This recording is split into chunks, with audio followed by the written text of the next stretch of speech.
أعوذ بالله السميع العليم من الشيطان اللعين الرجيم. بسم الله الرحمن الرحيم. الحمد لله رب العالمين، والصلاة والسلام على سيد الأنبياء والمرسلين، سيدنا ونبينا وشفيع المذنبين أبي القاسم محمد أهل بيته الطيبين الطاهرين المعصومين. أما بعد، فقد قال الله سبحانه تبارك وتعالى في كتابه المبين وهو أصدق القائلين: وجعلناهم أئمة يهدون بأمرنا وأوحينا إليهم فعل الخيرات وإقام الصلاة وإيتاء الزكاة وكانوا لنا عابدين. صلوات پر محمد.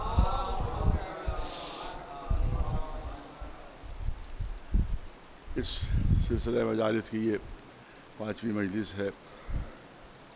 ایک مومنین کرام سے ایک گزارش ہے بہت ہی اہم کہ ظاہر ہے کہ ان مجلسوں میں امام افرام آپ کی مجلس ہے یا اور جو بڑی مجلسیں ہوتی ہیں مجمع کے لحاظ سے، تو ان میں ہزاروں ہزار کا مجمع رہتا ہے ہر سال. لیکن اس سال کسی مجبوری کے تحت پابندی ہے، اور وہ پابندی ہماری بھلائی کے لیے ہے. کیونکہ میں نے عرض کیا تھا کہ خود مریض کو نہیں معلوم ہوتا ہے کہ اس کو یہ مرض ہے، اور اگر وہ مجمع میں آ گیا تو آس پاس کے جتنے لوگ ہیں ان سب کو وہ مرض پھیل سکتا ہے. تو ایک آدمی 100 آدمیوں کو مریض بنا سکتا ہے، اور 100 آدمی جب محلے میں جائیں گے تو ایک ایک آدمی 100 کو مریض بنا دے گا. تو معلوم ایک آدمی سے 1000 آدمی مریض ہو سکتے ہیں. لہذا جو کچھ بھی اس سال ہو رہا ہے وہ احتیاط کے تقاضوں کے تحت ہو رہا ہے. لہذا گزارش یہ کہ ضد نہ کریں، بحث نہ کریں کہ صاحب ہم شریک ہوں گے، ہر سال شریک ہوتے رہتے، اس سال بھی شریک ہوں گے. نہیں، مجبوری کے تحت شرکت سے منع کیا گیا ہے. لہذا گزارش یہی ہے کہ ان تمام مجلسوں کو آپ آن لائن گھر ہی پر سنیں. ہمارے اسرار یہ تھا، ہمارے اسرار مجمع میں نہیں تھا کہ 20,000 کا مجمع ہونا چاہیے، 50,000 کا مجمع ہونا چاہیے. ہمارا جو اصرار تھا وہ یہ تھا کہ آن لائن مجلس بھی امام باڑے ہی سے نشر ہونا چاہیے، چاہے وہ مختصر مجمع کے ساتھ ہو. امام باڑوں پابندی تھی کہ نہیں، امام باڑے سے آپ مجلس نشر نہیں کر سکتے، وہاں مجلس منعقد نہیں ہوگی، گھر سے نشر کیجیے آپ.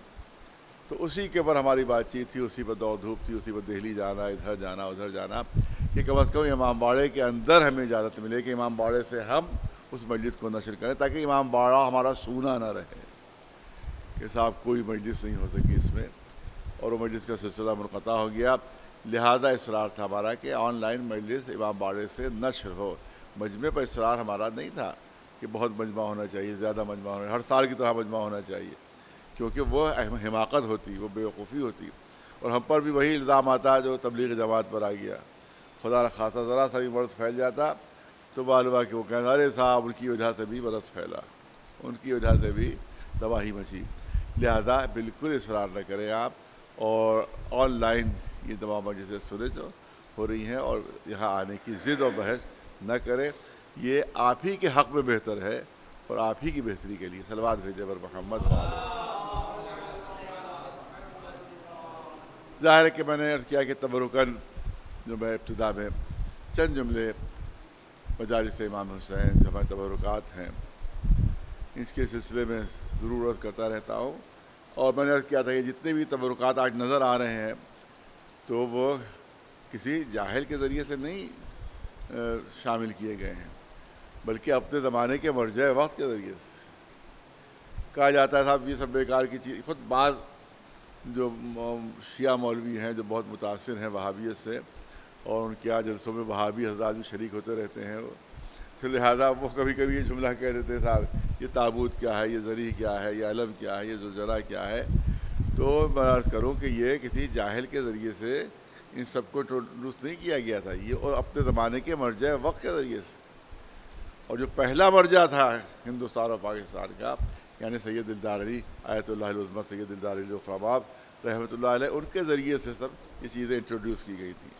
تو اس کا مطلب یہ ہے کہ جب مرجع وقت یہ انٹروڈیوس کر رہا ہے تو اس کی نگاہوں میں شریعت ہوگی، اس کی نگاہوں میں اسلامی احکام ہوں گے تب اس نے تمام چیزوں کو انٹروڈیوس کیا. لہذا ان کے اوپر اعتراض نہیں کرنا چاہیے. خود شیعوں کے ذریعے سے جو دشمنان اہل بیت ہے وہ تو اعتراض کرتے ہی ہیں, لیکن ہمارے کچھ مولوی جو ہوتے ہیں وہ بھی اعتراض کرنے لگتے ہیں کہ صاحب سیمینارز کیجیے اور بڑے بڑے اس طرح سے ہوٹلوں میں جلسے ہونا چاہیے, اس کے ذریعے تبلیغ ہوگی. یہ تمام چیزیں کیا ہیں؟ تو میں کرنا چاہتا ہوں کہ آپ دیکھیں کسی بھی شے کی جو قیمت ہوتی ہے, میں چاہتا ہوں کہ اس کو ذرا سا ایک اپنے پڑھے لکھے جوانوں کے لیے کچھ جملے عرض کر دوں. جو کہتے ہیں وہ بھی ہو سکتا ہے کہ ہاں بھائی یہ تابوت کیا ہے, یہ زری کیا ہے, یہ کیا ہے کے لیے مقصد کیا ہے ان کا. تو یہ لکڑی ہے, یہ تازیہ جو ہے وہ بانس کی تیلیاں ہیں اور اس میں کاغذ ہے, اور یہ تابوت کیا ہے, یہ لکڑی ہے, یہ علم کیا ہے, یہ صاحب جو ہے وہ بانس ہے, اس کے اوپر آپ نے کپڑا لپیٹ دیا, اب چوب رہے ہو اسے.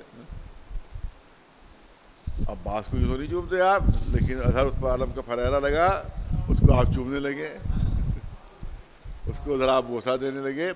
تو آپ یاد رکھیں کہ ہر کسی چیز کی جو قیمت ہوتی ہے اس کی مادیت کی بنیاد پر نہیں ہوتی. کسی بھی چیز کی قیمت مادیت کی بنیاد پر نہیں ہوتی ہے, بلکہ ہر شے کی قیمت اس کی معنویت کی بنیاد پر ہوتی ہے. ہر شے کی جو اہمیت ہوتی ہے, قدر و قیمت ہوتی ہے, وہ اس کی معنویت کی بنیاد پر ہوتی ہے. بہت سی مثالیں آپ خود پیش کر سکتے ہیں, میں تو ایک دو بچوں جوانوں کو سمجھانے کے لیے پیش کر رہا ہوں. آپ دیکھیں کہ آج کل بھی اگر آپ دیکھیں تو 100 کا جو پہلے کا نوٹ ہے پرانا, وہ بڑا نوٹ ہے. جو پہلے کا چھپا ہوا ہے وہ نوٹ, وہ بڑا نوٹ ہے. اب تو خیر چھوٹے چھوٹے بھی آ گئے ہیں, لیکن پہلے کا نوٹ جو ہے بڑا نوٹ ہے 100 کا, اور 500 کا نوٹ چھوٹا نوٹ ہے. اگر آپ دونوں کو ملائیں تو 100 کا نوٹ بڑا نکلے گا اور 500 کا نوٹ چھوٹا نکلے گا. آپ کسی بچے کے پاس جائیں اور اس کو 100 کے 2 نوٹ دیں اور اس سے کہیں یہ 2 لے لو, اپنا ایک 500 والا دے دو. تمہارے پاس ایک ہے, ہمارے پاس 2 ہیں, لہٰذا یہ 2 لے لو, وہ ایک دے دو. بچہ اگر سمجھدار ہے تو کہے گا کہ تمہارے 2 سے ہمارا ایک زیادہ قیمتی ہے. ایک سلوات بھیج دے رہا, ہم بازار میں لے جائیں گے تو ان 2 کی قیمت کم ملے گی, اور یہ جو چھوٹا نوٹ ہے اس کی قیمت زیادہ قرار پائے گی. اس کا مطلب یہ ہے کہ قد و قامت معیار نہیں ہے, معنویت معیار ہے. ایک سلوات بھیجے مولانا نواز محمد والا. مادیت معیار نہیں ہے, معنویت معیار ہے. دوسرا بالکل آسان مثالیں ہیں کہ بچے بھی سمجھے کہ ایک طرف ایک من لوہا ہے, کہ ایک بیچارہ کمزور آدمی اس کو ہلا بھی نہیں پائے گا, اٹھا بھی نہیں پائے گا. ایک من لوہا رکھا ہوا ہے پورا, اور دوسری طرف صرف 10 گرام سونا ہے. 10 گرام سونا ہے کہ ایک ننھا سا بچہ اپنی ہتھیلی پر لیے ہوئے ہے, ایک چھوٹا سا بچہ اپنی ہتھیلی پر لیے ہوئے 10 گرام سونا, اور ایک من لوہا ہے کہ جو اس کا اٹھانا ہلانا مشکل ہے. تو اگر مادیت معیار ہوتی تو ایک من لوہے کی قیمت زیادہ ہونا چاہیے تھی اور 10 گرام سونے کی قیمت کم ہونا چاہیے تھی. لیکن جب آپ بازار میں لے جائیں گے تو اس ایک من لوہے کی قیمت کم ہوگی اور یہ 10 گرام سونے کی قیمت زیادہ ہوگی. اس کی قیمت زیادہ کیوں ہے؟ اگرچہ وہ وزن میں زیادہ ہے, ہر ایک کہے گا کہ مادیت معیار نہیں ہے, معنویت معیار ہے. توجہ رہے.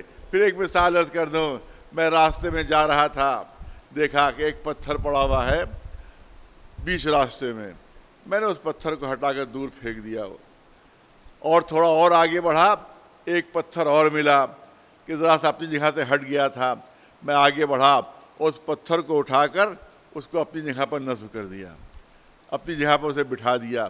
ایک صاحب ساتھ تھے, وہ کہنے لگے صاحب آپ کا تو عجیب عمل ہے, ایک پتھر کو آپ نے دور پھینک دیا اور ایک پتھر بیچ میں پڑا ہوا تھا, آپ نے اس کو اٹھا کر نصب کر دیا. تو فرق کیا ہے؟ دونوں پتھر ہیں, دونوں پتھر ہیں, لیکن آپ کے عمل میں فرق کیوں ہوا؟ تو میں کہوں گا کہ جس پتھر کو دور پھینکا وہ راستے کا پتھر تھا. ارے توجہ رہے, وہ راستے کا پتھر تھا، وہ آنے جانے والوں کے راستے کو روک رہا تھا، وہ زحمت کا سبب بن رہا تھا، اور جس کو اٹھا کر اپنی جگہ پہ لگایا یہ راستہ بتانے والا پتھر. ایک سلوات بھیجے آواز سے. یہ رہنمائی کرنے والا پتھر ہے، یہ راستہ بتانے والا پتھر ہے. تو جو راستہ روک رہا ہو اس کو دور پھینکنا چاہیے، اور جو راستہ بتا رہا ہو اپنی جگہ سے اگر ہٹ جائے تو اپنی جگہ پر لے آنا چاہیے. ایک سلوات بھیجے بلند آواز.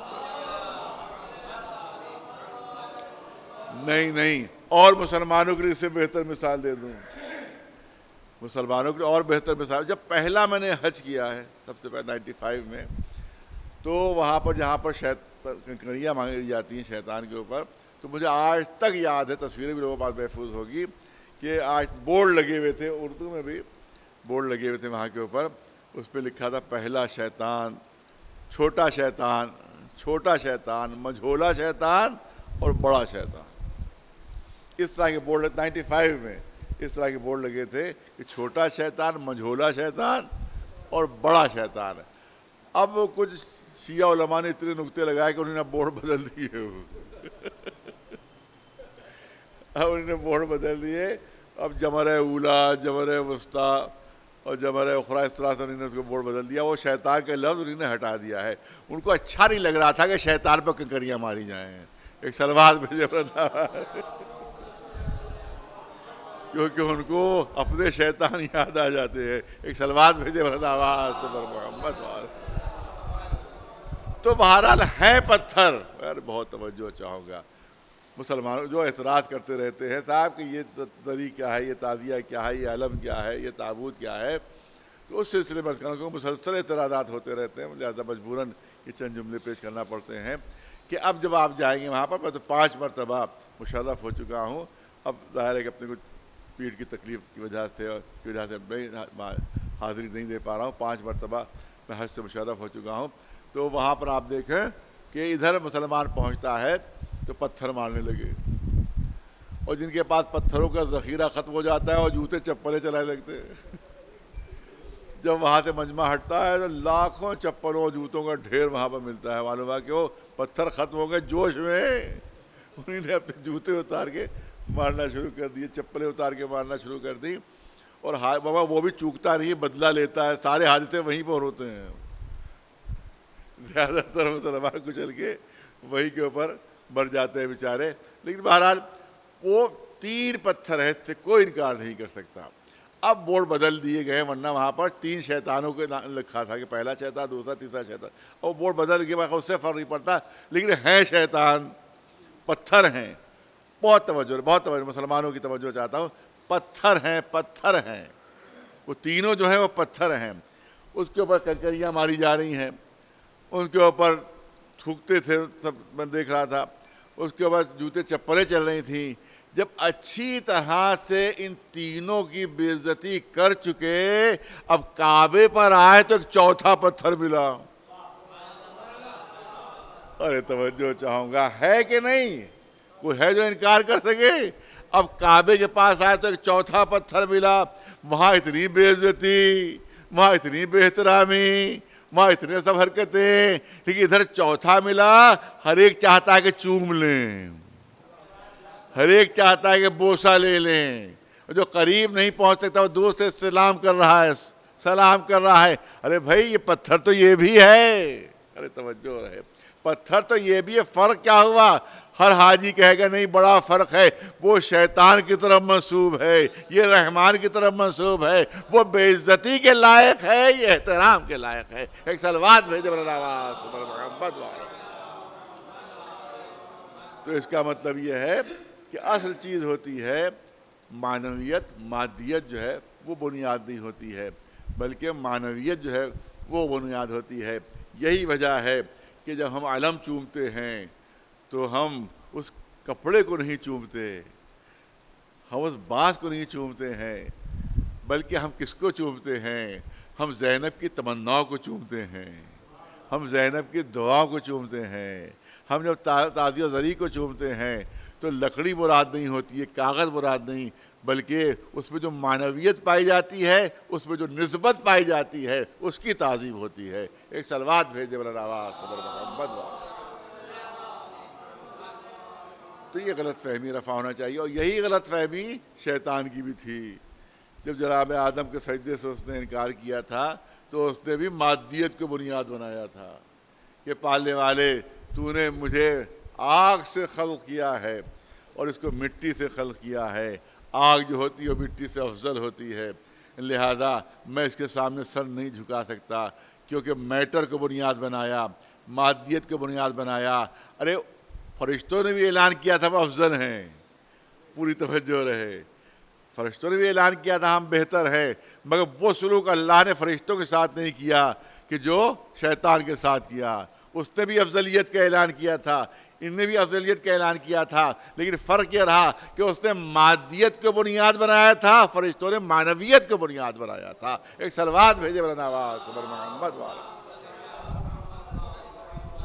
لہذا فرشتوں کی اصلاح کی گئی، ان کو سمجھایا گیا اور اس سے کہا گیا قوموا انی، میرے پاس سے ہٹ جاؤ۔ ایک صلوات بھیجے مولانا آواز۔ تو حقیقت یہ ہے کہ مادیت معیار نہیں ہوتا ہے بلکہ معنویت معیار ہوتی ہے۔ ہم اس کی ان تمام جتنے بھی تبرکات ہیں ان کی مادیت کی تعظیم نہیں کرتے، ان کی معنویت کا احترام کرتے ہیں۔ صلوات بر محمد وآلہ۔ اب ظاہر کہ موضوع بہت زیادہ وسیع ہے اور اس میں بہت زیادہ پہلو ہیں اور ظاہر تمام چیزوں کو عرض کرنا مشکل ہے۔ اعلان ہو رہا ہے کہ ہم نے ان کو امام بنایا۔ میں نے عرض کیا کہ پورے قرآن مجید میں اللہ نے کبھی بھی امت کو اختیار نہیں دیا، کبھی امت کو اختیار نہیں دیا، یہاں تک کہ انبیاء کو اختیار نہیں تھا کہ اپنا جانشین بنا لیں، رسولوں کو اختیار نہیں تھا اپنا جانشین بنا لیں۔ قرآن میں مثالیں موجود ہیں۔ جناب ہارون کے سلسلے میں جناب موسیٰ اللہ سے دعا مانگ رہے ہیں کہ پالنے والے ایک میرا وزیر بنا دے جو میرے بوجھ کو بانٹ سکے۔ ہارون اخی، میرے اہل بیت سے ہو، میرا بھائی ہارون۔ نام بھی دے رہے ہیں، رشتہ بھی بتا رہے ہیں، عہدہ بھی بتا رہے ہیں۔ اے موسیٰ آپ خود منتخب کر لیجئے، آپ خود بنا لیجئے۔ ارے 40 ہی دن کے لیے تو جا رہے ہیں، 40 دن کے لیے جا رہے ہیں، خود منتخب کر لیجئے۔ تو جناب موسیٰ اعلان کریں گے کہ مجھے سفارش کا اختیار تو ہے مگر بنانے کا اختیار نہیں ہے، بنانے کا اختیار نہیں ہے۔ لہذا یہاں بھی ہم عرض کرنا چاہتے ہیں کہ رسول اللہ نے یہ نہیں کہا کہ میں بنا، انی جاعل، کہیں نہیں کہا رسول نے، انی جاعل کہیں نہیں کہا رسول نے، کہا انی تارکن، میں چھوڑ کر جا رہا ہوں۔ رسول کو بنانے کا حق نہیں تھا، جس کو اللہ نے بنایا ہے اسے چھوڑ کے جانے کا حق ہے۔ ایک صلوات بھیجے مولانا آواز۔ اور ابتدا سے انتہا تک رسول نے پہچانا۔ کہا اگر صاحب رسول نے کوئی اعلان ہی نہیں کیا، رسول نے کوئی اعلان نہیں کیا۔ ابھی میں نے اتنا جملے کہے کرونا کے سلسلے میں کہ آپ لوگ مجلسوں میں شریک نہ، اس طرح سے کثرت کے ساتھ شریک نہ ہوئیے، گھروں میں آن لائن سنیے، اور کوئی کہہ دے کہ مولانا نے تو کچھ کہا ہی نہیں، لہٰذا ہم تو آئیں گے بھیڑیا دھسان۔ بالکل جو کچھ کہا وہ سوا سنی کر دیں، تو اس کا تو کوئی علاج نہیں ہے۔ کوئی موقع اور محل ایسا نہیں ہے کہ جب رسول اللہ نے جتایا نہ ہو، بتایا نہ ہو۔ سب سے پہلا موقع تو دعوت ذوالعشیرہ ہے کہ جہاں کے اوپر رسول اللہ نے صاف اعلان کیا تھا۔ عجیب چیز ہے، آج ہر مسلمان کلمہ پڑھ رہا ہے۔ نہیں، میں پوری توجہ کے ساتھ جو ہے میں چاہتا ہوں کہ آپ پورے جتنے بھی سننے والے سب کی توجہ رہے، بھرپور توجہ رہے جو بات کرنا چاہتا ہوں، اور پورے اعتماد سے بات کر رہا ہوں، پورے بھروسے سے بات کر رہا ہوں کہ رسول نے نہیں فرمایا تھا کہ اس طرح سے تم میرا کلمہ پڑھو۔ میں نبی بنا کر بھیجا گیا ہوں، میں رسول ہوں، یہ نہیں اعلان فرما، بلکہ کہا تھا میں دنیا اور آخرت کی نعمتیں لے کر آیا ہوں تمہارے لیے۔ یہی دعوت ذوالعشیرہ میں جملے ہیں رسول اللہ، ہر تاریخ اٹھا کر دیکھ ڈالیے، رسول کے یہی جملے ہیں، پوری توجہ چاہو گا، یہی جملے ملیں گے ہر تاریخ میں آپ کو کہ میں دنیا اور آخرت کی نعمتیں لے کر آیا ہوں۔ یہ نہیں کہا کہ میں نبی ہوں، یہ نہیں کہا کہ میں رسول ہوں، لیکن اور کون ہے جو اس امر میں میری مدد کرے؟ ارے بھرپور توجہ چاہوں گا، میں تمہارے لیے دنیا اور آخرت کی نعمتیں لے کر آیا ہوں، کون ہے جو اس امر میں میری مدد کرے؟ مولا علی کھڑے ہو جاتے ہیں، ارشاد فرماتے ہیں کہ میں اشہد ان لا الہ الا اللہ و اشہد ان محمد رسول اللہ، میں گواہی دیتا ہوں کہ اللہ کے علاوہ کوئی معبود نہیں اور آپ اللہ کے رسول ہیں۔ اس کا مطلب یہ ہے کہ سب سے پہلے جس نے کلمہ سکھایا ہے مسلمانوں کو، اس کا نام ہے علی ابن ابی طالب۔ ایک صلوات بھیجے ورنہ آواز۔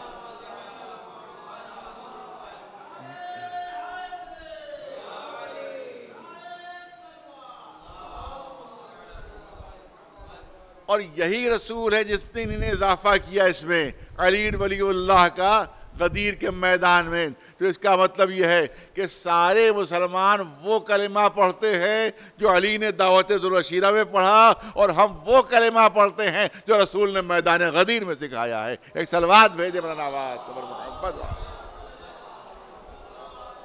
ایک صلوات بلند آواز صبر محمد والے محمد۔ علی دعوت کا اہتمام کرو، دعوت کا اہتمام مولا علی کے ذریعے سے۔ اور کہاں؟ جناب ابو طالب کے گھر میں۔ جناب ابو طالب کے گھر، کس کے گھر میں؟ جس کو آپ بت پرست کہتے ہیں۔ کس کے گھر میں؟ جس کو آپ مشرک کہتے ہیں۔ کس کے گھر میں؟ جس کو آپ کافر کہتے ہیں۔ تو مجھے یہ بتائیے کہ سب سے بہتر جگہ اعلان اسلام کی کون سی تھی؟ ارے میں توجہ چاہوں گا، سب سے افضل جگہ اسلام کے اعلان کی کون سی تھی؟ کعبے سے اعلان ہونا چاہیے تھا۔ پوری توجہ رہے، کعبے سے اعلان ہونا چاہیے تھا۔ اس سے بہتر کون جگہ؟ اللہ کے گھر سے اعلان ہونا چاہیے تھا۔ رسول اللہ کو پہلی مرتبہ جو اعلان ہوا ہے وہ اللہ کے گھر سے ہونا چاہیے تھا، کعبے سے ہونا چاہیے تھا۔ تو شاید رسول فرمائیں وہ جگہ اس لیے مناسب نہیں تھی کہ وہاں 365 بت موجود تھے، 365 بت موجود تھے، لہذا وہاں سے اسلام کا اعلان نہیں ہوگا کہ جہاں بت موجود ہوں۔ ارے توجہ رہے، وہاں سے اسلام کا اعلان نہیں ہوگا جہاں بت موجود ہوں۔ آج کون گھر ایسا ہے کہ جہاں جس کو جو مانتا ہے اس کی مورتی موجود نہ ہو؟ اس زمانے میں گھروں میں بھی لوگوں کے بت موجود تھے۔ رسول کو ایسے گھر کی تلاش تھی کہ جہاں کوئی بت موجود نہ ہو، تو سوائے ابو طالب کی اور کوئی گھر نہیں ملا۔ ایک صلوات بھیجے بلند آواز صبر محمد والے، ایک صلوات بلند آواز صبر محمد والے۔ دعوت کا اہتمام ہوتا ہے، کہا جاتا ہے صاحب نہیں اعلان ہوا، امامت کا نہ اعلان، نہ وصایت کا اعلان، نہ وزارت کا اعلان، کوئی اعلان نہیں۔ دیکھیے تاریخیں کیا لکھتی ہیں۔ اس کے بعد وسیع میرا ہوگا، میرا خلیفہ ہوگا، میرا جانشین ہوگا۔ محمد حسین ہیکل، یہ بہت بڑے صحافی تھے مصر کے، انہوں نے انگلش میں کتاب لکھی، عربی میں لکھی تھی المحمد، کا انگلش ٹرانسلیشن بھی ہوا انہیں۔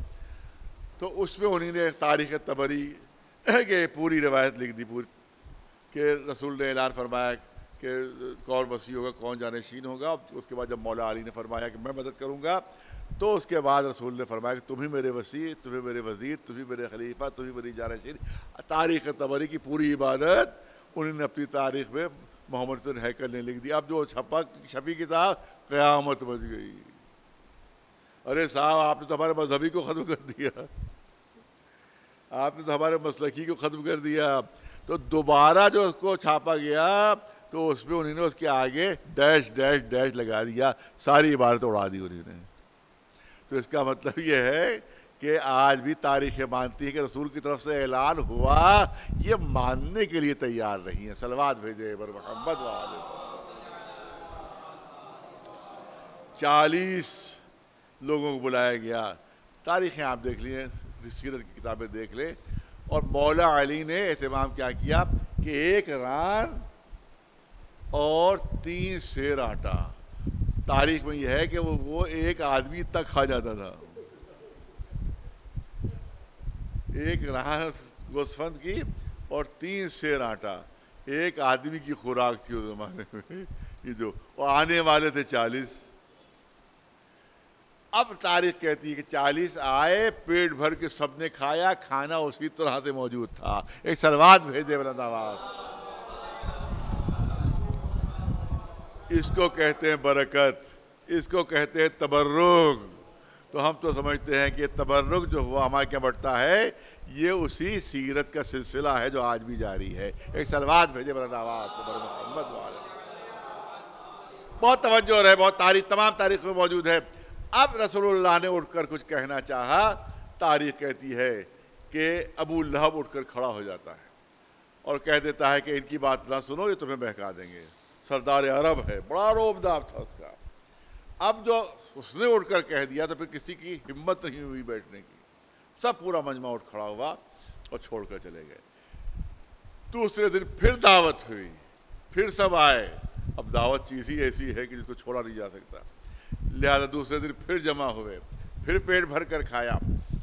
اور دوسرے دن بھی یہی ہوا کہ جیسے رسول اللہ نے اٹھ کر کہنا چاہا، ابھی کوئی بات نہیں کہہ پائے تھے کہ ایک دم سے ابو لہب کھڑا ہو کر کہنے لگا کہ ان کی بات نہ سننا، یہ تمہیں بہکا دیں گے۔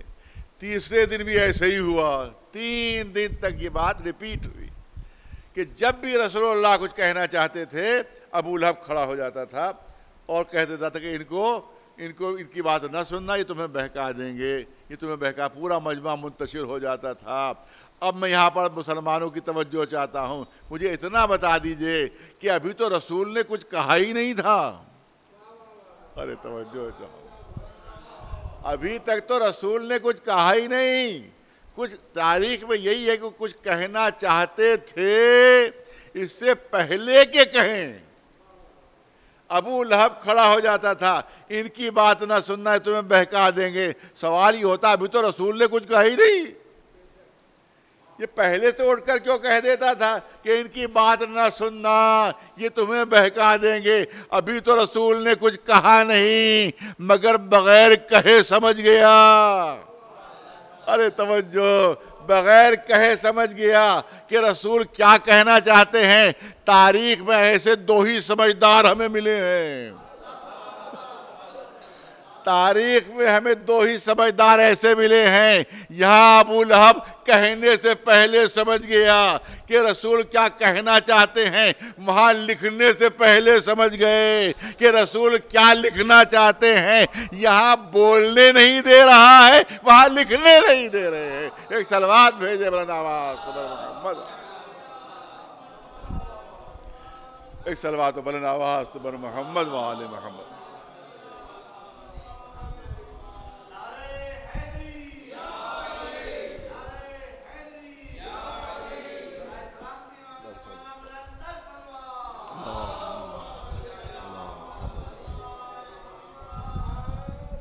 ایک سلوات اور بھیج دے بر محمد۔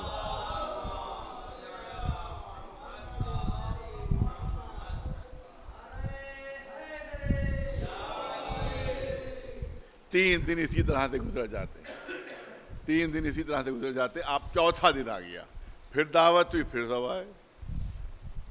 اب جب دعوت ختم ہو گئی اور رسول نے اٹھ کر کچھ فرمانا چاہا، تو جیسے ہی ابو لہب نے اٹھنا چاہا، اب تاریخ کہتی آج ایک شخصیت بلند ہوئی،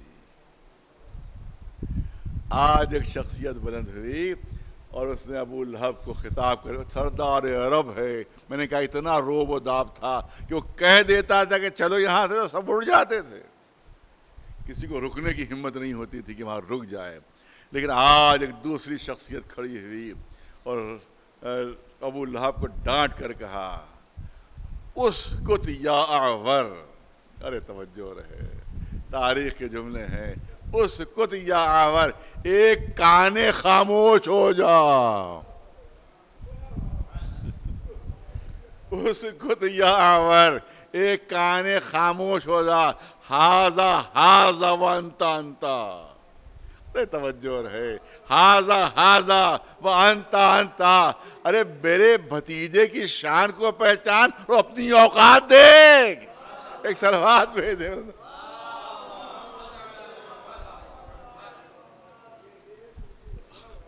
ہاذا ہاذا وانتا انتا، ہمارے بھتیجے کی شان دیکھ اور اپنی اوقات پہچان۔ اس کے بعد اب رسول اللہ سے خطاب کرتے ہیں کہ اٹھیے، قم، بہت توجہ چاہتا ہوں۔ دیکھیے کہا جاتا ہے کہ صاحب ایمان نہیں لائے تھے مگر بھتیجے سے محبت بہت کرتے تھے، لہذا سرپرستی جو تھی وہ مومن کی حیثیت سے، مسلمان کی حیثیت سے نہیں تھی، رشتہ داری کی حیثیت سے تھی۔ بہت بھرپور توجہ پھر چاہوں گا کہ رشتہ داری کی حیثیت سے یہ سرپرستی تھی، مسلمان نہیں ہوئے تھے، ایمان نہیں لائے تھے، رسول کو رسول نہیں مانا تھا، نبی کو نبی نہیں مانا تھا، صرف محبت کے تقاضوں کے تحت چچا تھے، اس لیے ساری سرپرستی تھی۔ تو میں کہوں گا اگر چچا کی حیثیت سے سرپرستی تھی تو پھر چچا کے کچھ ایٹیکیٹس ہوتے ہیں، کچھ تحفظات ہوتے ہیں۔ آپ دیکھیں کہ لاکھ چچا بھتیجے کو چاہتا ہو تو کیا کہے گا؟ میرے دل کا ٹکڑا ہے، میرا لخت جگر ہے، میرا نور نظر ہے۔ تو اب کہنا یہ چاہیے تھا جناب ابو طالب کو، بڑے محبت کرتے تھے چچا کی حیثیت سے، تو اگر چچا کی حیثیت سے محبت تھی تو ابو طالب کو کہنا چاہیے تھا اے نور نظر اٹھو، اے لخت جگر اٹھو، اے دل کے ٹکڑے اٹھو اور جو دل چاہے کہو۔ چچا بھتیجے سے اسی طرح سے خطاب کرے گا، ارے توجہ رہے، چچا بھتیجے سے اسی طرح سے خطاب کرے گا، اے نور نظر اٹھو، جو کہنا ہو کہو، اے میرے لخت دل اٹھو، جو کہنا ہو کہو، اے میرے دل کے ٹکڑے اٹھو، جو کہنا ہو کہو۔ لیکن کیا اسی طرح سے ابو طالب نے خطاب کیا ہے؟ قم یا سیدی و مولائی، قم یا سیدی و مولائی، اٹھئے اے میرے سید و سردار، اے میرے مولا۔ اس کا مطلب ہے سب سے پہلے مولا جس نے رسول کو کہا ہے اس کا نام ہے ابو طالب۔ ایک صلوات بھیجے برنواز۔ اے سید و سردار، اٹھئے، جو کہنا ہو کہیے، انتا صادق و مصدق، آپ سچے بھی ہیں، تصدیق شدہ بھی ہیں۔ اس کے بعد تلوار درمیان میں رکھ لی اور کہا کسی کو جانے نہیں دوں گا، کسی کو جانے نہیں دوں گا جب تک میرے بھتیجے کی بات مکمل نہ ہو جائے، اس وقت تک رو کے رکھا۔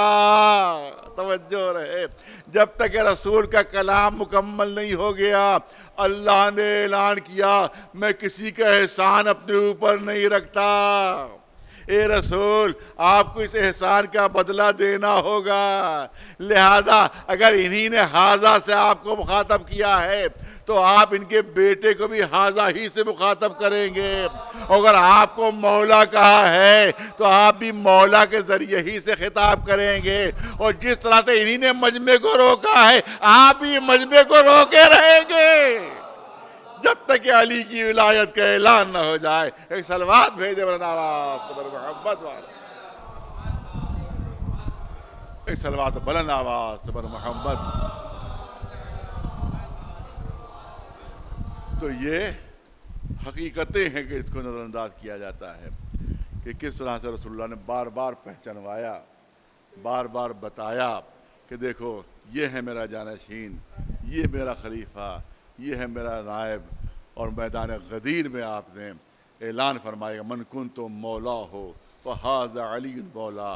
اور اس کے بعد حقیقت یہ ہے کہ صرف اتنی حدیث بیان کی جاتی ہے لیکن حقیقت میں اس پہ تفصیل ہے۔ رسول اللہ نے خالی اتنا ہی نہیں کہا تھا کہ من کنت مولا ہو فہذا علی مولا، بلکہ ابتدا اس طرح سے کی تھی کہ اللہ مولایا، اللہ مولایا وانا مولاکم ومن کنت مولا ہو فہذا علی مولا۔ اللہ بھی مولا ہے، میں بھی مولا ہوں، اور علی بھی مولا ہے۔ ایک صلوات بھیجے بر محمد۔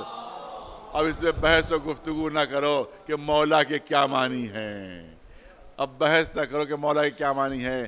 مولانا ابو الحسن علی ندوی بہت بڑی شخصیت، بہت اہم شخصیت، اور ان کی ایک کتاب میں دیکھ رہا تھا رحمۃ للعالمین شاید نام تھا اس کا، رسول اللہ کی سیرت پر تھی، تو انہی نے لکھا کہ غدیر کا واقعہ صحیح ہے، کیونکہ بہت سے تو انکار ہی کر دیتے کہ غدیر ہوئی نہیں، شیعوں کی گڑھی ہوئی ہے، اتنا بڑا عالم، اس کی عالمی شہرت، اس کی کتاب موجود ہے میرے پاس، اس میں وہ تحریر فرما رہے ہیں کہ غدیر کا واقعہ ہوا تھا، غدیر کا واقعہ ہوا تھا اور رسول نے اعلان کیا تھا من کنت مولا ہو۔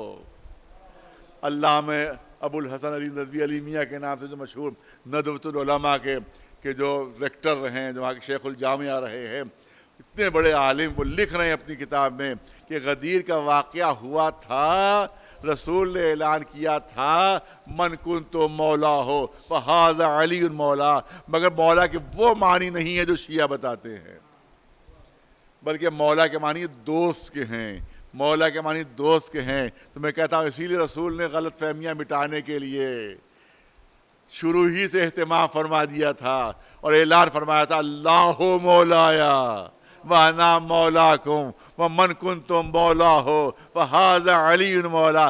اب جن معنوں میں تم اللہ کو مولا مانتے ہو، جن معنوں میں رسول کو مولا مانتے ہو، انہی معنوں میں علی بھی مولا ہے۔ ایک صلوات بھیجے بلند آواز۔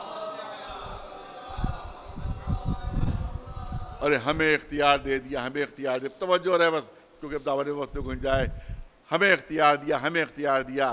تاریخ تو پڑھو غدیر کی، تاریخ تو پڑھو، پورا مجمع جمع ہے، جو آگے بڑھ گئے ان کو واپس بلا لو، جو پیچھے رہ گئے ان کا انتظار کر لو، اور اس کے بعد جب پورا مجمع، مختلف روایتیں ہیں، 90,000 کا، 1,00,000 کا، 1,20,000، 1,24,000، 1,30,000، الگ الگ روایتیں ہیں، سارا مجمع جب جمع ہو گیا تو اب رسول نے فرمایا کہ میں تقریر کرنا چاہتا ہوں، میں خطبہ دینا چاہتا ہوں، میرے لیے ممبر کا اہتمام کر دو، میرے لیے بہت توجہ، میرے لیے ممبر کا اہتمام کرو۔ ظاہر حکم رسالت مآب ہے، اصحاب دوڑنے لگے، کوئی ادھر جا رہا ہے، کوئی ادھر جا رہا ہے، کوئی ادھر جا رہا ہے۔ اب دیکھیے آج بھی اگر آپ اس میدان میں آپ جائیں گے کہ جہاں پر یہ اعلان ہوا تھا، آج بھی دور دور تک کوئی آبادی نہیں ہے، آج 1400 سال بعد بھی سب ویرانہ ہے، آس پاس کوئی آبادی نہیں۔ جب 1400 سال بعد وہاں کوئی آبادی نہیں ہے آس پاس، تو 1400 سال پہلے کیا کوئی آبادی کہیں نہیں ہوگی؟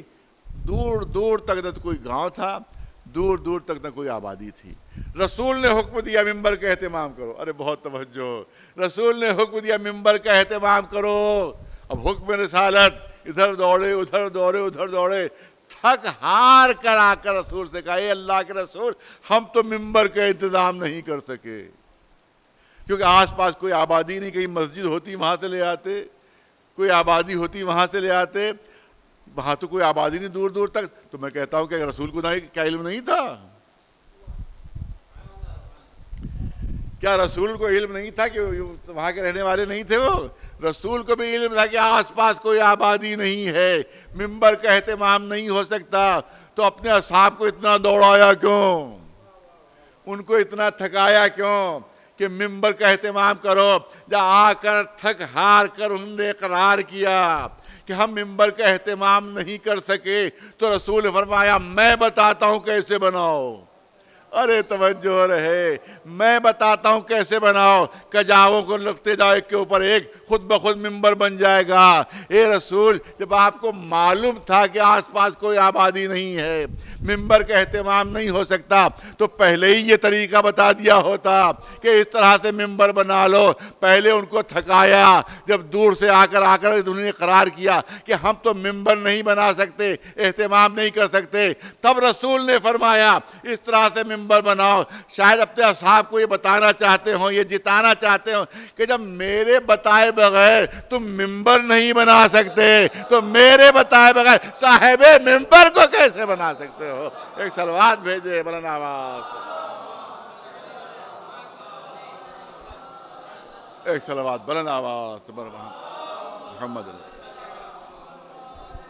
تو میں نے کہا کہ کل بھی میں نے کچھ حوالے دیے تھے کہ خود رسول اللہ نے اقرار کیا جگہ جگہ، آج میں بھول گیا، ورنہ میں چاہتا تھا کہ وہ حوالے لے آؤں، لیکن ذہن سے نکل گیا کہ کہاں کہاں رسول اللہ نے ارشاد فرمایا، کن کن کتابوں میں موجود۔ کوئی شیعہ کتاب نہیں، کوئی شیعہ کتاب نہیں، وہ قدیم ترین کتابیں جو سیرت کی ہیں ان میں تمام یہ واقعات میں نے کہا کہ جو بھی آتا تھا کہتا تھا نیابت مجھے دے دیجیے گا، حکومت مجھے دے دیجیے گا، خلافت مجھے دے دیجیے گا، ہر ایک کو رسول نے یہی جواب دیا، میرے اختیار میں نہیں ہے، میرے اختیار میں نہیں، میرے اختیار میں نہیں ہے، اللہ جس کو چاہے گا وہ بنائے گا، اللہ جس کو چاہے۔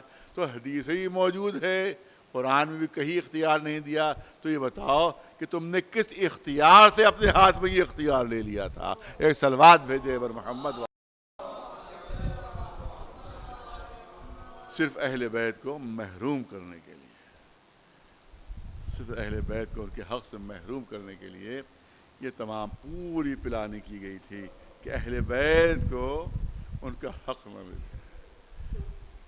اسی لیے تاریخ پڑھنا منع ہے ان کے یہاں، تاریخ پڑھنا منع ہے، مدرسوں میں تاریخ نہیں پڑھائی جاتی،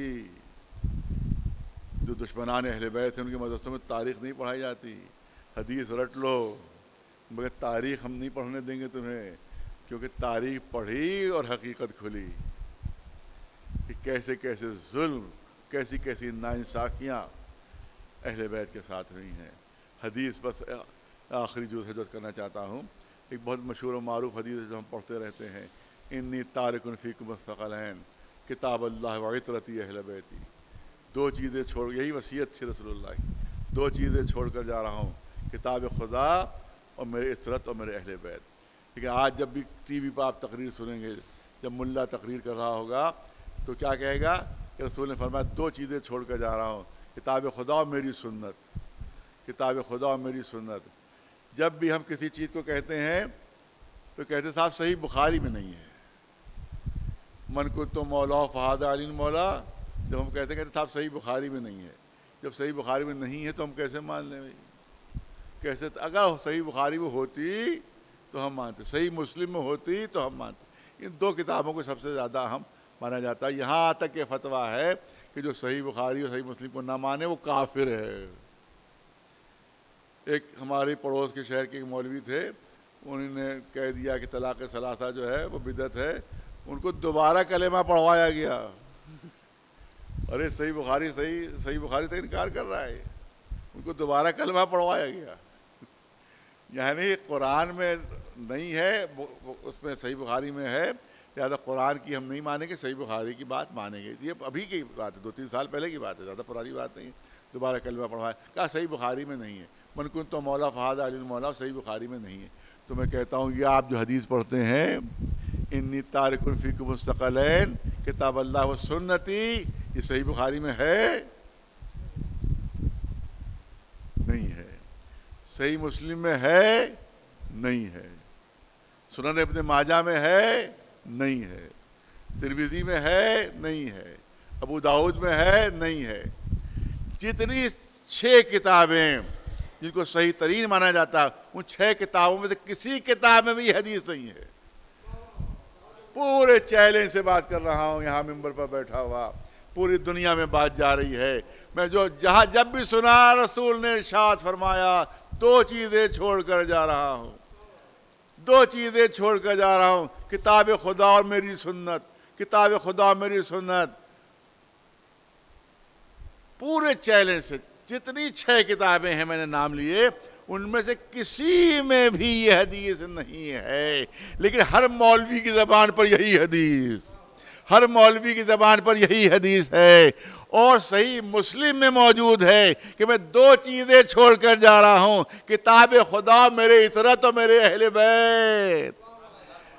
یعنی وہی کہا جائے کہ میٹھا میٹھا ہم اور کڑوا کڑوا تو۔ ارے اگر کوئی صحیح مسلم کو نہ مانے تو تم کافر مان رہے ہو، لیکن اہل بیت کے سلسلے میں تم صحیح مسلم کی حدیث نہ مانتے ہوئے کوئی ایسی حدیث مان رہے ہو کہ جو کسی بھی صحیح میں نہیں موجود ہے۔ ایک صلوات بھیجے مولانا آواز پر محمد وآل، ایک صلوات پر محمد وآل محمد۔ صرف اس لیے کہ اہل بیت کا نام نہ آنے پائے، صرف اس لیے کہ آل رسول کا نام نہ آنے پائے، لہذا وہ حدیث تم معتبر مانتے ہو جو صحیح ستہ میں کہیں نہیں ہے، اور اس حدیث کا ذکر نہیں کرتے ہو جو صحیح مسلم میں موجود ہے، تو تم خود اپنے عقیدے کے لحاظ سے کافر قرار پا رہے ہو اگر تم نے اس حدیث کو نہیں مانا کہ جس میں ارشاد ہے 2 چیزیں چھوڑ کر جاؤ، کتاب خدا اور میرے عطرت اور میرے اہل بیت۔ اور عجیب جملے ہیں رسول اللہ کے، جملے ہیں کہ میں یہ دیکھوں گا کہ تم میرے اہل بیت سے کیا سلوک کرتے ہو. دیکھوں گا کہ اہل بیت سے کیا سلوک کرتے ہو. اہل بیت کو علم تھا رسول اللہ کو کہ میری آنکھ بند ہوتے ہی ظلم کا سلسلہ شروع ہو جائے گا, اہل بیت پر مظالم کا سلسلہ شروع ہو جائے گا. میں دیکھوں گا تم اہل بیت کے ساتھ کیا سلوک کرتے ہو, کیا سلوک کرتے ہو. دیکھو تو کیا سلوک کیا گیا. انہی کو تم اسلام کا علمبردار مانتے ہو, تم انہی کو اسلام کا ٹھیکیدار مانتے ہو. آج تک ظلم ہو رہا ہے, آج تک اہل بیت پر ظلم ہو رہا ہے. قبروں کے نشان مٹائے جا رہے ہیں, زیارت کرنے والوں کو کوڑے لگائے جا رہے ہیں. وہ ظلم آج بھی باقی ہے, دشمنی آج بھی باقی ہے. کہا جاتا ہے کہ صاحب مسلمان ہوتے ہوئے رسول کی بیٹی پہ کیسے ظلم کر سکتے ہیں. ارے مسلمان ہوتے ہوئے رسول کی بیٹی پہ بھلا کوئی ظلم کر سکتا ہے؟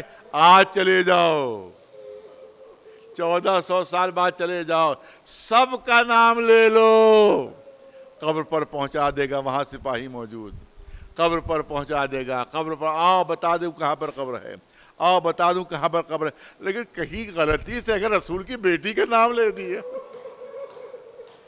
اگر زبان پر رسول کی بیٹی کا نام آ گیا تو چہرہ غصے سے سرخ ہو جائے گا, پیشانی پر شکن پڑ جائے گی, ہو سکتا ہے کوڑے مارے جائے.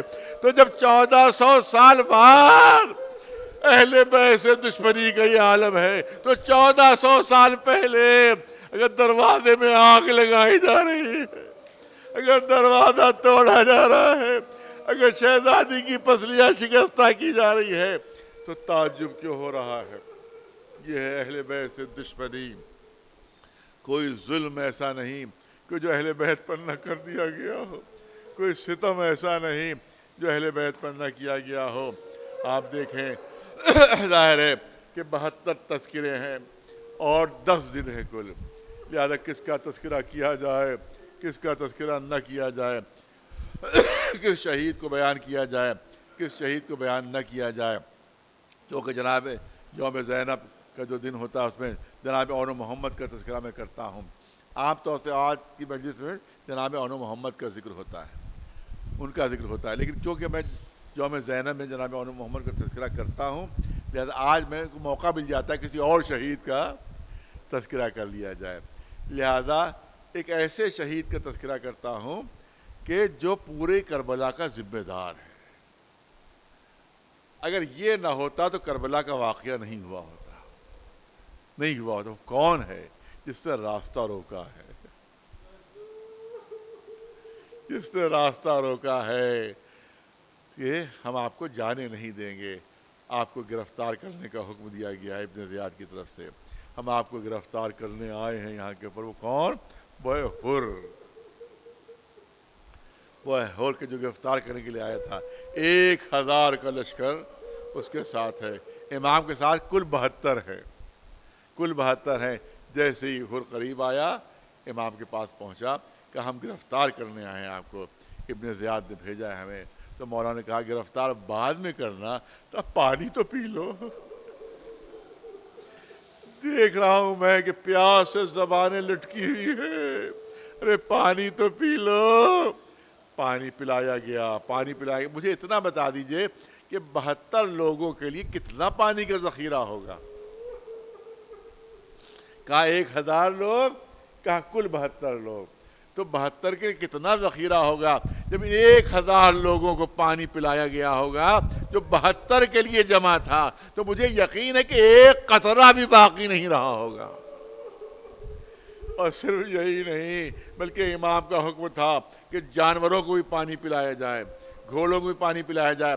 اس وقت تک پانی کا تک سامنے سے نہ ہٹانا کہ جب تک کہ گھوڑا خود اپنا منہ نہ موڑ لے. اس کے بعد ایک شخص کہتا ہے کہ میں پیاس سے اتنا بدحواس تھا, میں پیاس سے اتنا پریشان تھا کہ پانی پینا چاہتا تھا, پانی گر جاتا تھا, پانی پینا چاہتا تھا, پانی گر جاتا تھا. چشم جو تھا مشق تھا, اس کا تسمہ جو ہے مجھ سے نہیں کھل رہا تھا. یہ منظر جب امام حسین نے دیکھا تو خود آگے بڑھتے ہیں, اس پیاسے کو اپنے ہاتھوں سے پانی پلاتے ہیں.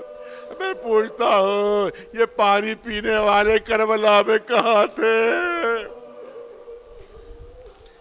جب حسین کے چھوٹے چھوٹے بچے فریاد کر رہے تھے کہ ہائے پیاس ہمیں مارے ڈال رہی ہے، ہائے پیاس ہمارا کلیجہ بھونے دے رہی ہے، ہاں پیاس سے بچے تڑپ رہے ہیں، روایت کہتی ہے یہ آوازیں حر کے کانوں میں جا رہی ہیں، حر خیمے میں ٹہل رہے ہیں، ہاں یہ بچے میری وجہ سے پیاسے ہیں، اگر میں حسین کو گھیر کر نہ لایا ہوتا تو اس وقت حسین کے بچے پیاسے نہ ہوتے۔ ٹہل رہا ہے خیمے میں، پسر سعد کے پاس پہنچا، اے عمر سعد کیا کل جنگ ہو کر رہے گی؟ کہا کہ ہاں کل ایسی جنگ ہوگی کہ پورا میدان کٹے ہوئے ہاتھوں پیروں سے بھر جائے گا۔ یہ سننا تھا، حر کانپنے لگے، حر تھرانے لگے۔ عمر سعد نے حیرت سے کہا اے حر، اس وقت کوفے میں تم سے بڑا کوئی بہادر موجود نہیں ہے، تم جنگ کے نام سے کانپ رہے ہو، جنگ کے نام سے تھرا رہے ہو۔ حر نے جواب دیا نہیں، میں جنگ سے نہیں ڈر رہا ہوں، بلکہ اس بات سے خوفزدہ ہوں کہ ایک طرف جنت ہے ایک طرف جہنم ہے، جہنم میں جلنے کی مجھ میں ہمت اور تاب نہیں ہے۔ صبح نمودار ہوتی ہے، اپنے بیٹے کو ساتھ لیا، اپنے غلام کو ساتھ لیا، اس طرح سے چلے، فرات کا رخ کیا کہ فوج والے یہ سمجھیں کہ پانی پلانے جا رہے ہیں، پانی پلانے جا رہے ہیں۔ فرات تک پہنچے، گھوڑے کو موڑ دیا امام حسین کی طرف، راستے میں بھائی ملا، اے حر کدھر جا رہے ہو، اے حر کس طرف جا رہے ہو؟ کہ آقا سے معافی مانگنے جا رہا ہوں، مولا سے معافی مانگنے جا رہا ہوں۔ بھائی نے کہا ارے اتنا بڑا جرم، کیا حسین معاف کر دیں گے؟ اتنی بڑی خطا کیا آقا معاف کر دیں گے؟ حر کے جملے، اے میرے بھائی میرا آقا بڑا کریم ہے، میرا آقا بڑا رحیم ہے، مجھے یقین ہے کہ میری خطا معاف ہو جائے گی۔ جب قریب پہنچے، اپنے بیٹے سے کہا کہ میری ابا میرے چہرے پر ڈال دو اور رومال سے میرے ہاتھوں کو باندھ دو، مجھے حسین کا سامنا کرنے کی ہمت نہیں ہے۔ گھوڑے سے اترے، امام حسین تشریف فرما ہے، آگے بڑھے اور امام حسین کے قدموں پر سر رکھ دیا، امام حسین کے قدموں پر سر رکھا، مولا معاف کر دیجئے، مولا اس گناہگار کو معاف کر دیجئے۔ آنے والے سر تو اٹھا، تو ہے کون؟ کہا کہ گناہگار حر، میں گناہگار حر ہوں۔ امام نے فرمایا اے حر میں نے بھی معاف کیا، میرے خدا نے بھی معاف کیا۔ عزادار یہاں پر میں نے کبھی جملے عرض کیے تھے، یہاں بھی عرض کرنا چاہتا ہوں۔ ہاں رسول اللہ بڑی عظمت و شرف و مرتبہ، جناب یوسف بہت عظمت شرف و مرتبہ، لیکن میں فرق بتانا چاہتا ہوں۔ آپ دیکھیں کہ جب ظلم کا اثر ختم ہو جاتا ہے تو معاف کرنا آسان ہوتا ہے، معاف کرنا سہل ہوتا ہے۔ اگر کسی نے زور سے میرے منہ پر تماچا مار دیا فرض کیجئے، تو اس وقت اگر وہ معافی مانگے گا تو معاف کرنے کے لیے میں تیار نہیں ہوں۔ ارے صاحب شدید تماچا مارا تم نے، مارا حالت میری خراب کر دی تم نے، تو کتنی تکلیف ہو رہی ہے، کتنا درد ہو رہا ہے، میں کیسے تمہیں معاف کروں؟ لیکن اگر مہینہ بھر بعد وہ معافی مانگے کہ جب تماچے کی اذیت کا اثر ختم ہو گیا ہو تو معاف کرنا آسان ہوگا، کیونکہ اذیت کا اثر ختم ہو گیا، ظلم کا اثر ختم ہو گیا۔ ہاں یوسف نے بھی معاف کیا تھا اپنے بھائیوں کو، یوسف نے بھی اپنے بھائیوں کو معاف کیا تھا، مگر کب معاف کیا تھا؟ جب تخت حکومت پر بیٹھے ہوئے ہیں، تمام مظالم کا اثر ختم ہو چکا ہے، انتہائی آرام سے تخت حکومت پر تشریف فرما ہے، اس وقت بھائیوں کو معاف کرنا آسان تھا کیونکہ ظلم کا اثر ختم ہو چکا تھا۔ لیکن حسین نے جس وقت حر کو معاف کیا ہے وہ اس وقت معاف کیا ہے جب کانوں میں بچوں کی فریادوں کی آوازیں آ رہی تھی کہ ہائے پیاس ہمارا کلیجہ بھونے دے رہی ہے، ہائے پیاس ہمیں مارے ڈال رہی ہے۔ اب جب کانوں میں یہ آواز آئی ہوگی تو کیا اندازہ نہیں ہوگا امام حسین کو ارے یہی حر ہے کہ جس کی وجہ سے میرے بچے پیاس سے تڑپ رہے ہیں، کتنے بچے جو ہیں ان کی جان جا چکی ہے۔ تو مگر میرا عقیدہ یہ ہے کہ حر کو معافی مانگنے میں دیر لگی، حسین کو معاف کرنے میں دیر نہیں لگی۔ اے حر میں نے بھی معاف کیا، میرے خدا نے بھی معاف کیا۔ حر نے سر اٹھایا، آقا بڑا گناہگار ہو، چاہتا ہوں کچھ ہلکا سا کفارہ ہو جائے، کچھ ہلکا سا کفارہ ہو جائے، میں چاہتا ہوں میرے بیٹے کو اجازت ملے، میدان جنگ میں جائے میرے سامنے قتل ہو تو شاید میرے گناہوں کا کچھ کفارہ ہو جائے۔ بس آخری جملے چند جملے عرض کرنا چاہتا ہوں۔ اجازت ملی بیٹے کو، میدان جنگ میں جاتا ہے، داد شجاعت دیتا ہے، زخمی ہو کر گرا، باپ کو آواز دی، اے بابا میری خبر لیجئے، اے بابا میری مدد کے لیے آ جائیے۔ تاریخ کربلا کہتی ہے کہ حر نے قدم آگے بڑھائے تھے، حر نے قدم آگے بڑھائے تھے کہ کسی نے بازو پر ہاتھ رکھا، اے حر کہاں چلے، اے حر کہاں چلے، کہیں بوڑھے باپ بھی جوان بیٹوں کی لاشوں پر جاتے ہیں۔ اے حر میں جاؤں گا، میں تمہارے بیٹے کی لاش لے کر آؤں گا۔ یہاں پر والد مرحوم پڑھا کرتے تھے کہ امام بڑھے آگے گھوڑے پر بیٹھے ہوئے، بیٹے حر کے بیٹے کی لاش سامنے پڑی ہوئی، امام حسین میں طاقت اتنی تھی، قوت اتنی تھی کہ گھوڑے سے اترنے کی ضرورت محسوس نہیں کی، گھوڑے میں بیٹھے بیٹھے جھکے اور جوان کا لاشا اٹھا کر گھوڑے کی پیٹھ پر رکھ لیا۔ ابھی ابتدائے جنگ ہے، ابھی حسین کے جسم میں اتنی قوت ہے کہ لاش اٹھانے کے لیے گھوڑے سے اترنے کی ضرورت محسوس نہیں ہوئی، لیکن وہ فرماتے تھے کہ جتنا جتنا وقت گزرتا جاتا ہے حسین کی قوت جواب دیتی جاتی ہے، یہاں تک کہ جب قاسم کا لاشا اٹھایا تو لاش اٹھ تو گئی تھی مگر عالم یہ تھا کہ سینے سے سینہ ملا ہوا، پیر زمین پر خط دیتے ہوئے، لیکن جب علی اکبر کے لاشے کو اٹھانا چاہا، وہی حسین جنہوں نے حر کو روک دیا تھا وہ لاش علی اکبر کے سرہانے کھڑے ہوئے چاروں طرف حسرت سے دیکھ رہے ہیں، کوئی تو نظر آ جائے، کوئی تو مددگار مل جائے، بس آخری جملے، کوئی تو مددگار مل جائے۔ جب کوئی نظر نہیں آیا، روایت کہتی ہے چند بچے چھوٹے چھوٹے آ گئے تھے، انہی کو آواز دی، اے بنی ہاشم کے بچوں آؤ اور حسین کی مدد کرو۔ آگے آگے لاش ہے علی اکبر، پیچھے پیچھے حسین، والی اکبرہ والی اکبرہ کہتے ہوئے، پر آخری دو جملے تاریخ کہتی ہے کہ علی اکبر کی لاش وہاں پر لا کر رکھی جہاں پر قاسم کی لاش رکھی ہوئی تھی، جہاں پر قاسم کی لاش رکھی ہوئی تھی برابر میں علی اکبر کی لاش رکھی۔ دیکھنے والوں نے منظر دیکھا، حسین دونوں لاشوں کے درمیان بیٹھ گئے، دونوں لاشوں کے درمیان بیٹھے، ایک ہاتھ لاش قاسم پر رکھا، ایک ہاتھ لاش علی اکبر پر رکھا، آسمان کا رخ کیا، پالنے والے میں غریب ہو گیا، میں بے سہارا ہو گیا، اب حسین کے دامن میں کچھ بچا نہیں، جو تھا وہ تیری خدمت میں پیش کر دیا۔ سَيَعْلَمُ الَّذِينَ ظَلَمُوا أَيَّ مُنقَلَبٍ يَنقَلِبُونَ أَلَا لَعْنَةُ اللَّهِ عَلَى الْقَوْمِ الظَّالِمِينَ۔